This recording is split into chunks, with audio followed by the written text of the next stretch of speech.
પુરુષોત્તમાત્મની કથા અને પહેલો અધ્યાય. ધર્મભૂમિ નૈમિષારણ્યમાં અનેક ઋષિ મુનિ અને તપસ્વીજનો પરમાત્માનું ધ્યાન ધરતા હતા, તો કોઈ વેદનું અધ્યયન કરતા હતા. વેદ મંત્રોથી વાતાવરણ ગુંજી રહ્યું હતું. યજ્ઞોમાં અપાયેલી આહુતિઓથી સર્વત્ર સુગંધ પ્રસરેલી હતી. આ પવિત્ર ભૂમિમાં એક ક્ષણ એટલે નિમિષ પણ પ્રભુ સ્મરણ વિના વ્યર્થ જતી ન હતી. તેથી આ ધર્મભૂમિ નૈમિષારણ્યના નામે ઓળખાતી હતી. એકવાર અહીં ઋષિ મુનિ ધર્મ ચર્ચા કરી રહ્યા હતા. એવામાં ત્યાં સૂત પુરાણી પધાર્યા. સુતદેવજીને આવેલા જોઈ અને મુનિજનોએ મુખ ઉપર આનંદની લાગણી તરી આવી.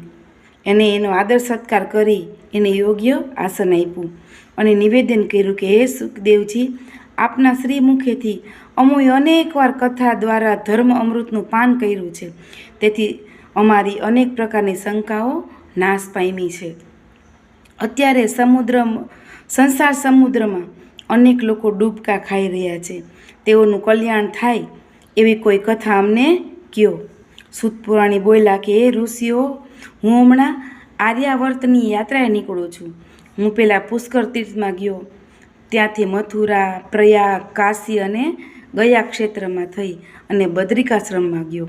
ત્યાંથી નીકળી અને સરસ્વતીના તીરે આવેલા પવિત્ર સિદ્ધ ક્ષેત્ર થઈ અને હસ્તિનાપુર ગયો. ત્યાં મને જાણવા મળ્યું કે રાજા પરીક્ષિત રાજપાટ તજી દઈ ગંગા તીરે ગયા છે. ત્યાં જઈને મેં જોયું તો ઋષિમુનિઓ સિદ્ધ મહાત્માઓ સુખદેવજીને વીંટળાઈને બેઠેલા હતા. માત્ર 16 જ વર્ષની વયના દિગંબર સ્વરૂપે બિરાજમાન સુખદેવજી સામે રાજા પરીક્ષિત બે હાથ જોડી અને પ્રશ્નો પૂછી રહ્યા હતા.